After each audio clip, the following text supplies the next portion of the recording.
So,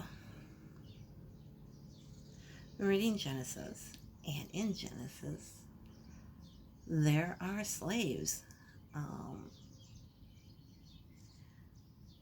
when Abram and his entourage went to Egypt, the Pharaoh gave him more slaves and gave lots of slaves, Egyptian slaves, and some, I suppose, some black African slaves as well.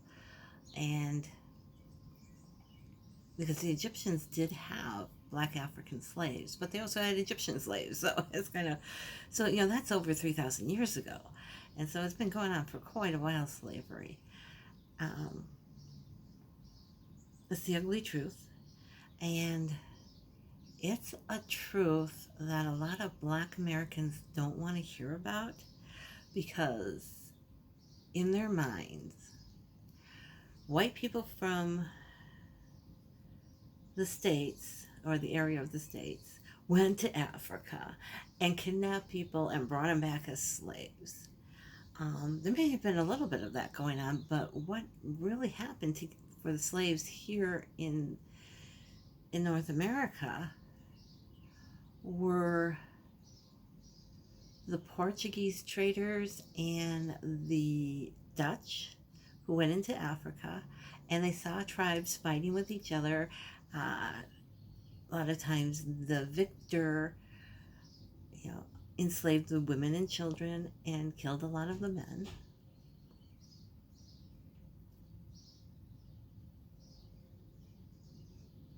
Especially the men who were strong.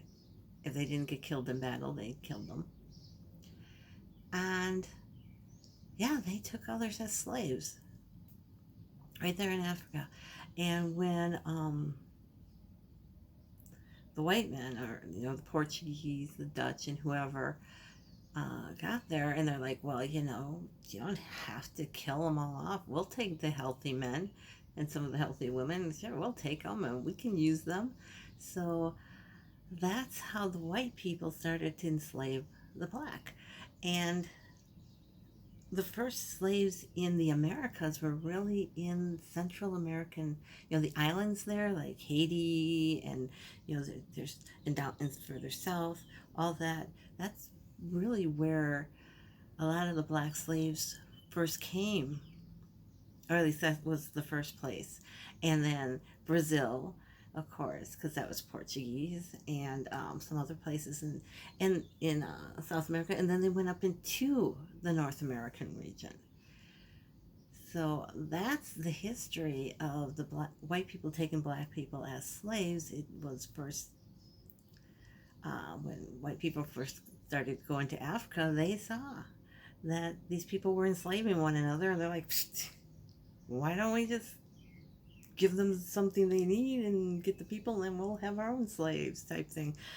But there were slaves, white slaves, and stuff in medieval times, and indentured slaves. It goes way back.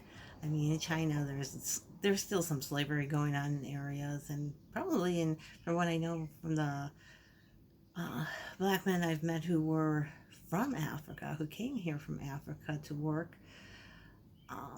and live, that they're still in the rural tribal areas. There's still slavery going on. So, and it's not just the sex slave or the child slave, it's slavery still going on.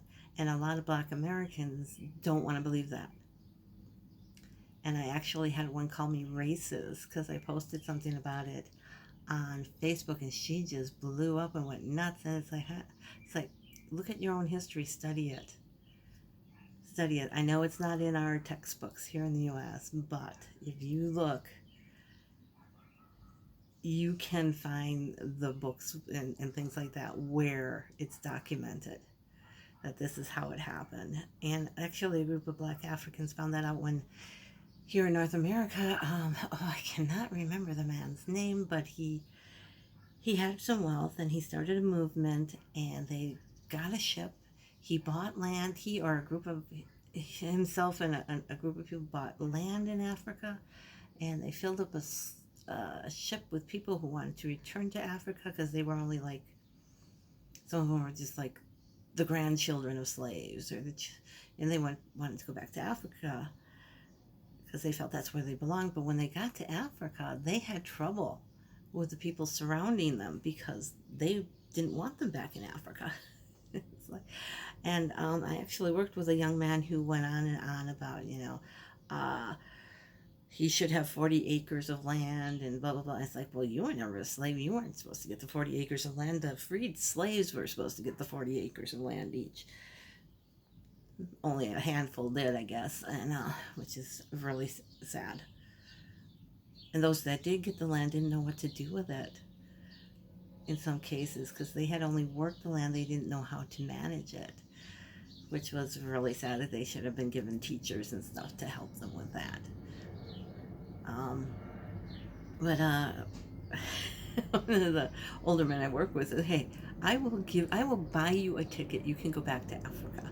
And we had three men working with us. One was from Cameroon, one was from, I think, Kenya, and the other one was from Ethiopia, or I can't remember exactly where he was, but all three of them yelled out across the room saying, "No, we don't want him back." And this kid just he was like 20, 21, and he just jumped and he turned and he looked at him and was like, "What?" He said, "Why do you think our people sold your people into slavery? We don't want you in Africa."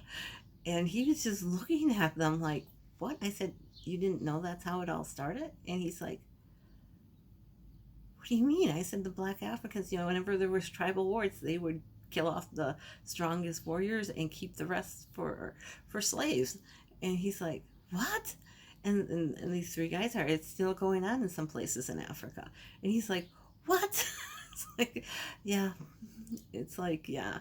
The only reason you're alive is that you could kind of say the only reason you're alive is because your ancestors, because some white person bought your ancestors. Otherwise, you probably wouldn't have lived at all because your parents would have been killed because they were too powerful or too strong and uncontrollable. So it's like he's like, "What?" Like, yeah.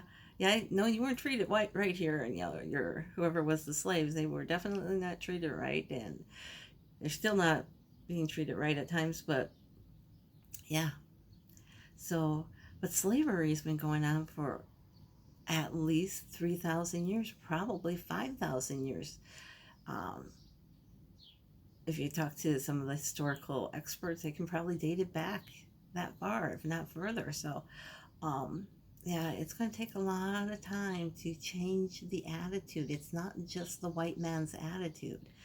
It was whoever was more powerful. That was the attitude.